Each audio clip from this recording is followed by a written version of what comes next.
Hey everybody, welcome on in, welcome back to my channel. I hope you guys are all having a fantastic day today. Today I would like to go over some of the loot that I would recommend to new Wonderlands players. So if you guys are brand new to the game and you guys are trying to find your way through all the loot and trying to understand what everything does, or if you guys are planning on getting the game and haven't actually gotten it yet, but you would like to pre-plan or at least understand the loot and see what's available, this video should help you. So if you guys do know any other new Borderlands players, be sure to send this to them, and this should give you guys some kind of an idea of what the loot looks like, or at least what I would personally recommend.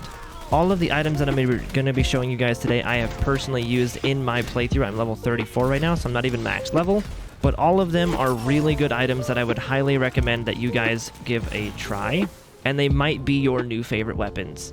I will try to cover a wide variety of different items, from pistols to SMGs to assault rifles, all the way to like melee weapons, spells, shields, and armor and stuff like that. Everything that you guys would need to know to get a basic understanding of how things work in this game.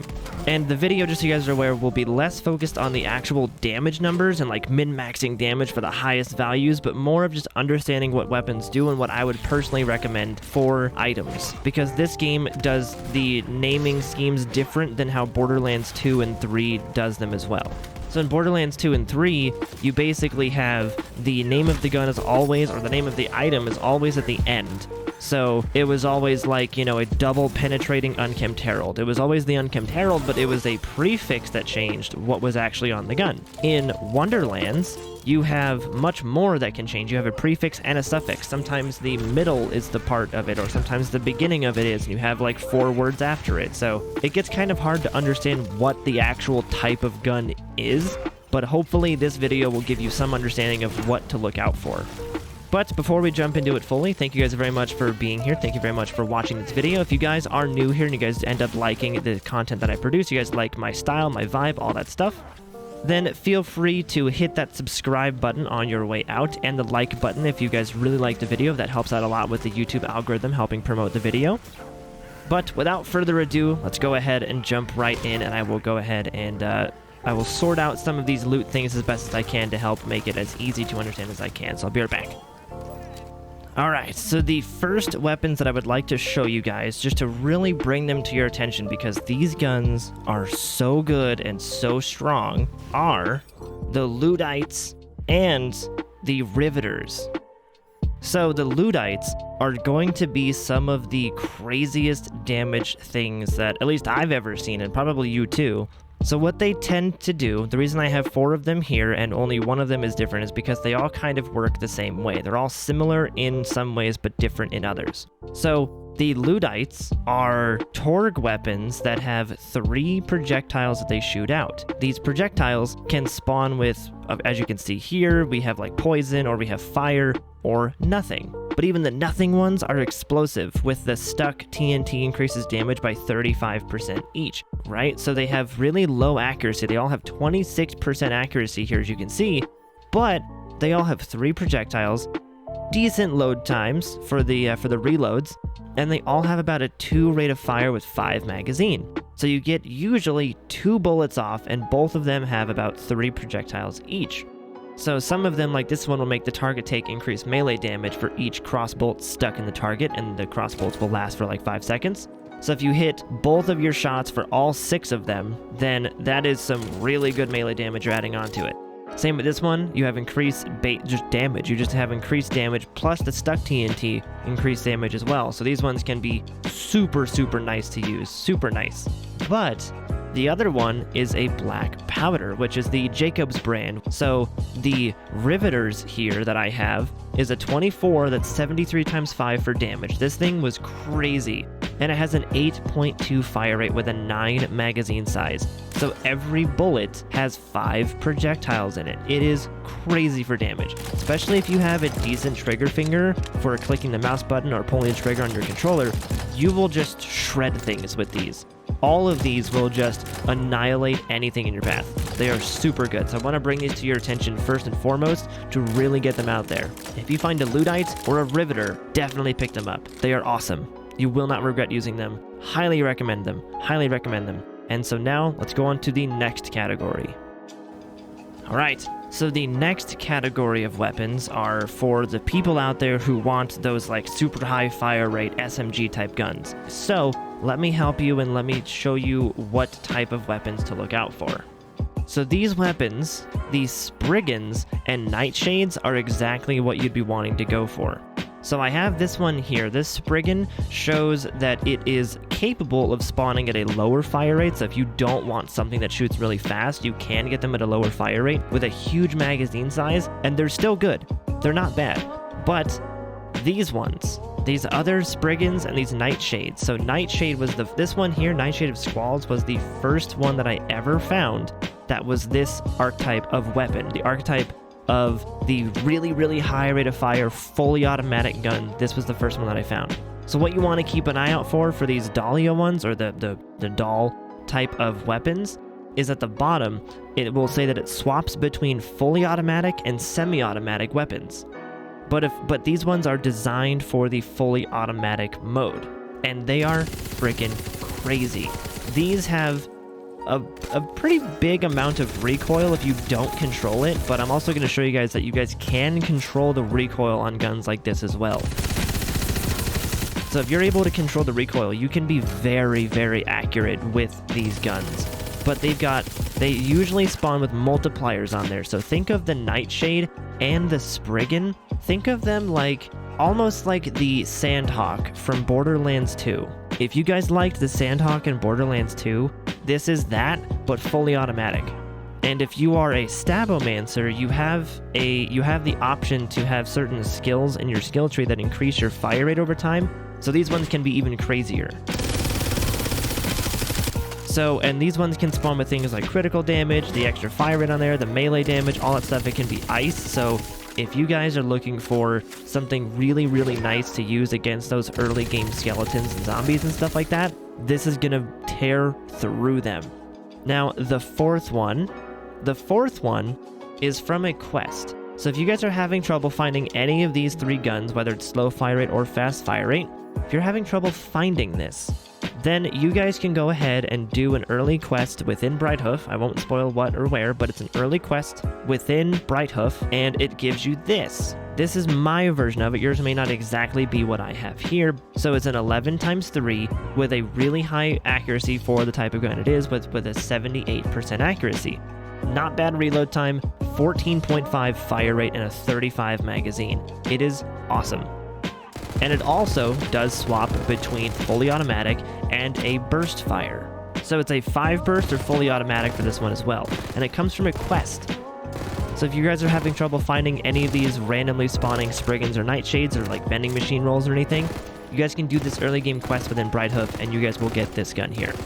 So now, let's go on to the next category of weapons. Alright, so this next category, I only have one weapon to show it off with, but this category is super nice. This one is going to feel very familiar to any of you Borderlands 3 people out there.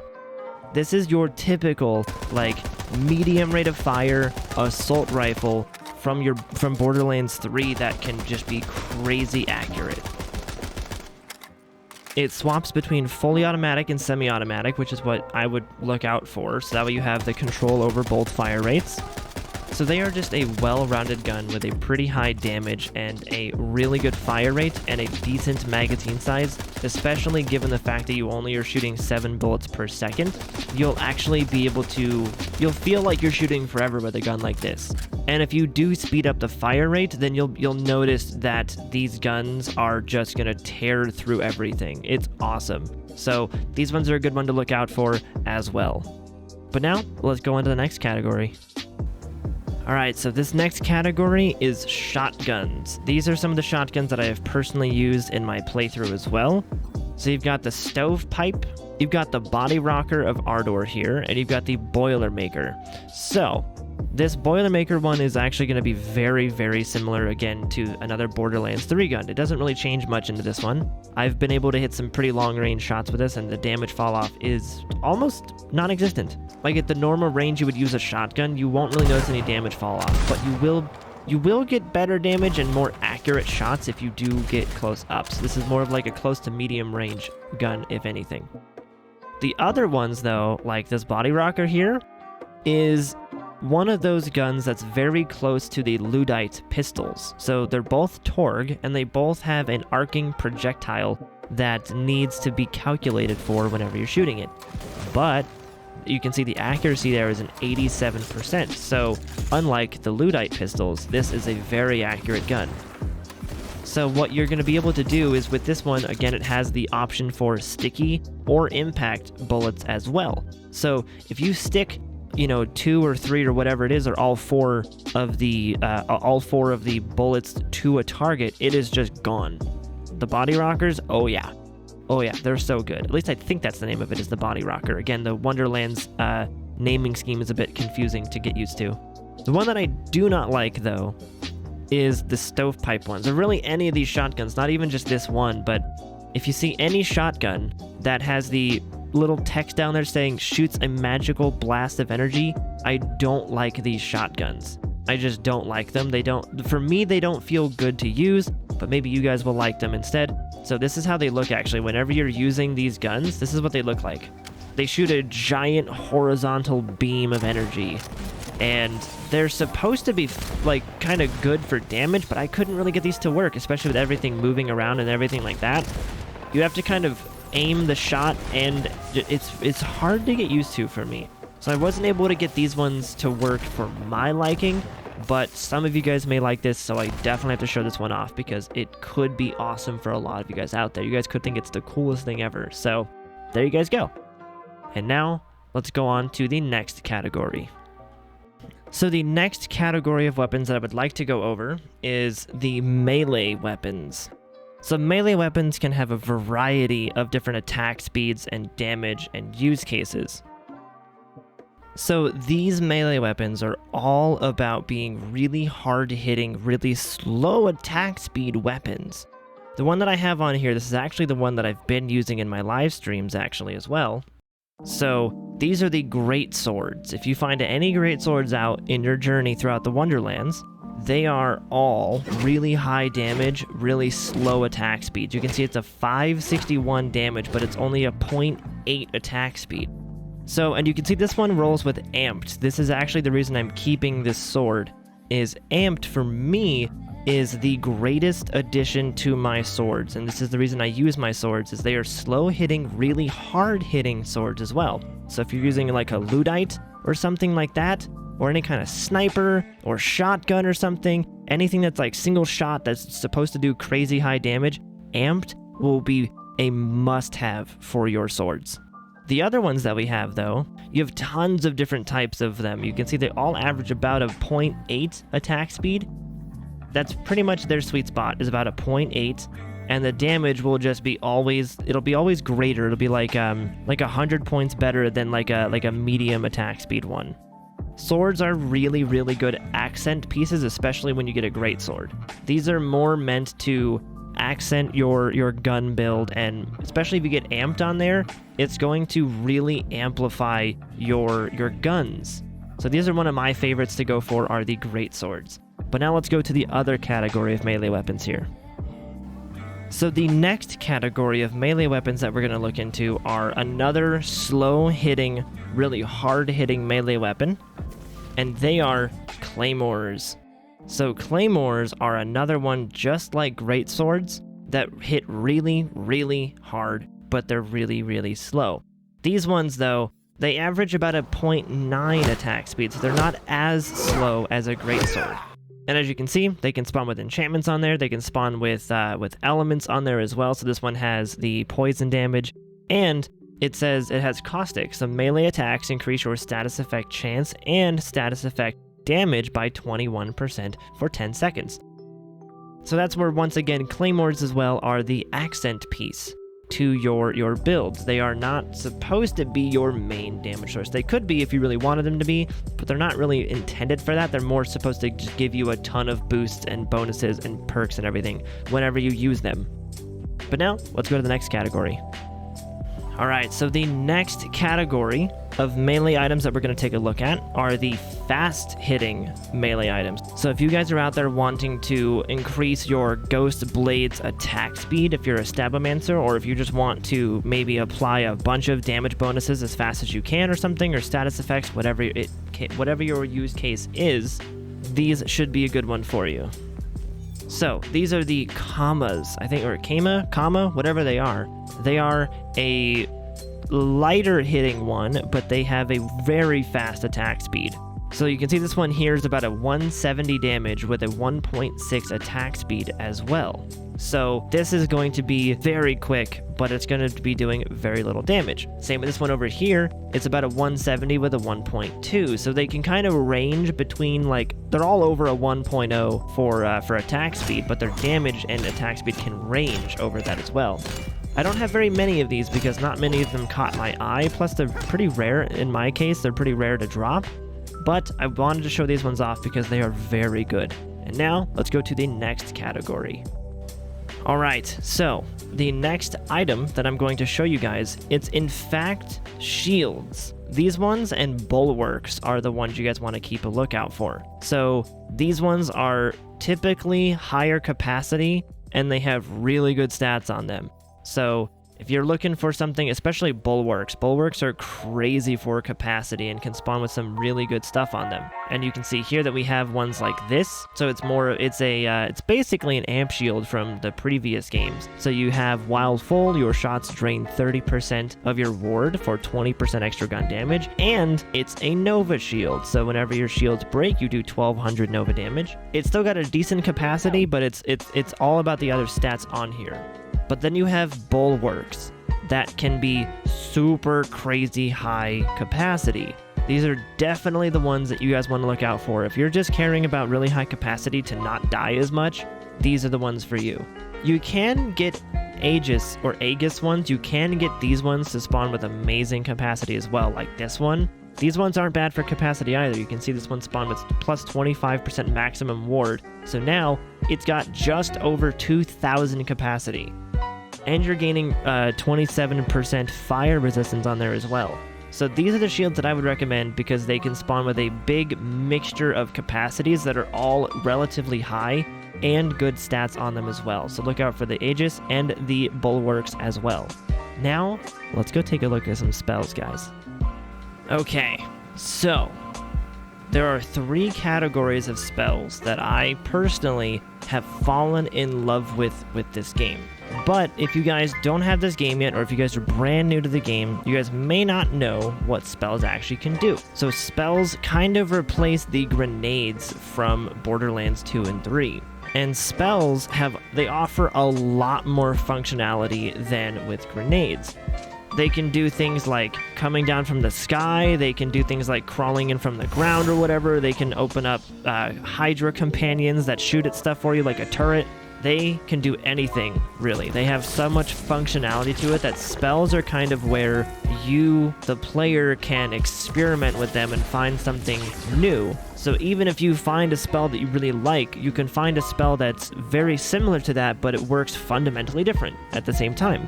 So to start it off with, we have the Sunder spells. These ones are very good for if you like to backpedal away from enemies. They are going to send a long line of damage in front of you. So the damage of them is actually really high. I was super shocked by this. I didn't expect them to be that good, but I've found at times they will like one-hit certain enemies. They are really, really good. This is where spells can get really crazy. So the attributes down there, those little perks and stuff like spell damage, spell crit damage, spell status effect damage, spell cooldown, all of that stuff. You even have like spell range on certain things. So really spells are very different per spell. So you can take a look down at the bottom, it says self-cast, so it will cast around the player.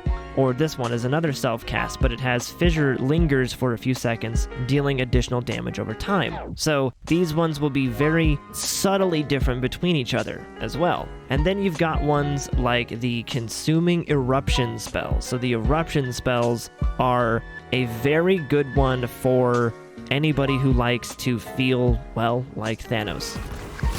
So you can see here that we get a +3 spell charges. So instead of only being able to use the spell once, we actually get to use the spell 3 times.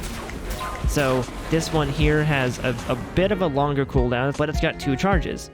And this one is a fire and forget. So instead of casting around the player, it is this one's a repeating cast, so you can hold the button down to cast even longer. This one is a simple cast, so it's a fire and forget. So you just snap your fingers once, and it puts a little bubble on the ground, and it will pull them all into that.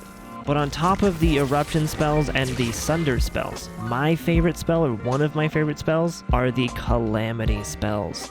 So the calamity spells are no different than any other spell. They can be very different. So you can have these ones spawn a meteor from the sky that will crash down into your enemies. So they can be a fast-moving meteor, or a slow-moving meteor, or a bunch of small meteors that crash down, like raining onto your opponent. Or, in the case of the extinction calamities, look out for this one.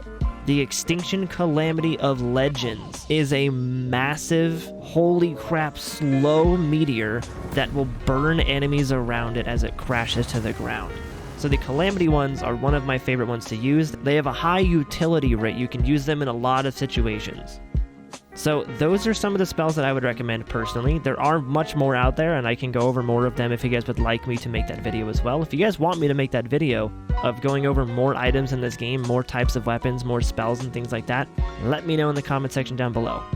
But let's go and look at the next item as well.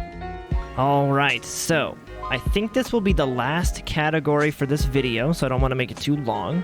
So in order to kind of not make it super crazy long for the video time, we're going to sort of bundle a few of these items together that can all be sort of subjective to the player, to you guys, what you would think fits your playstyle, your character, your class better.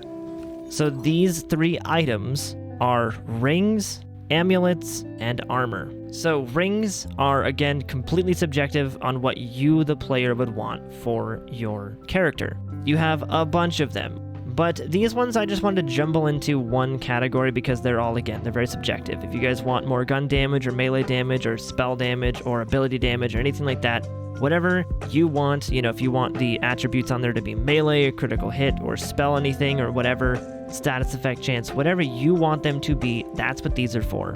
So these 3 slots, ring, armor, and amulets, that's what you're going to be looking for.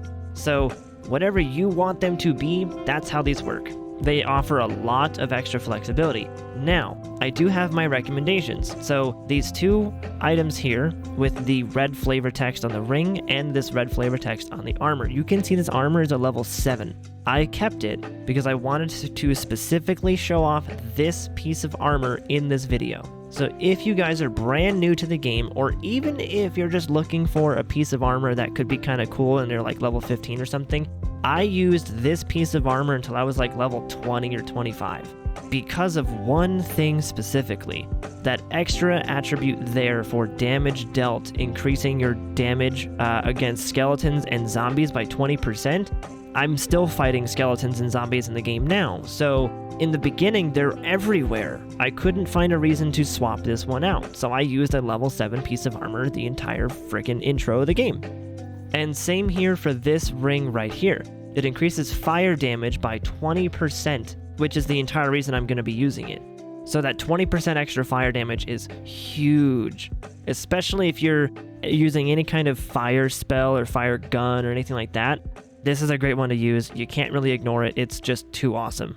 So this category is it's very subjective to what you, the player, would want your build to be like. So that will do it for the video today, you guys. Thank you very much for stopping by. Thank you very much for watching. If you guys if you made it all the way here to the end, you guys are freaking legends, and I appreciate you. If you guys made it all the way here, then definitely feel free to hit that subscribe button on your way out if you guys like my vibe, you like my content. I try to provide the best stuff that I can for you guys, so the likes would mean a lot to me, and I do definitely appreciate them, and they help out with the YouTube algorithm as well. On top of that, if you guys want to stop by and hang out with me on my Twitch channel, I do stream basically every day for about 6 to 8 hours or more every day. We are playing Wonderlands because I'm addicted to it, as I'm sure you guys are too. So if you guys want to come hang out on Twitch, drop a Prime sub or anything, that'd be freaking awesome. Just come hang out. We'd love to have you over there. You guys are freaking awesome. But on top of that, we also do have the Patreon, which allows you guys to support my channel on Twitch and my channel on YouTube monthly. And on top of that, you guys get the extra incentives and extra perks and bonuses for that as well. And lastly, we have the merch link. All of these links will be in the description down below, but the merch is another link you guys can go to and buy some awesome Mr. J merch. I'm very proud of our merch link down there, and if you guys like some cool hoodies or some cool t-shirts or mugs or stickers or whatever we have on there, I would highly recommend going to check that out as well if you guys would like to support me in that sense as well. And if you guys are loving the vibe and want to join the community and everything like that, of course, we have the Twitch channel, but we also have a Twitch Discord. So the Discord I'm going to link in the description.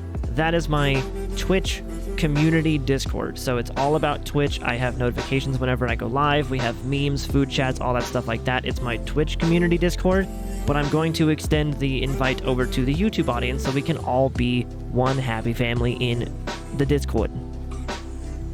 So, once again, guys, thank you so much for being here. Thank you so much for watching. If you guys do enjoy the video, leave a like, and I will see you guys in the next video. Thank you very much for watching. Bye, guys!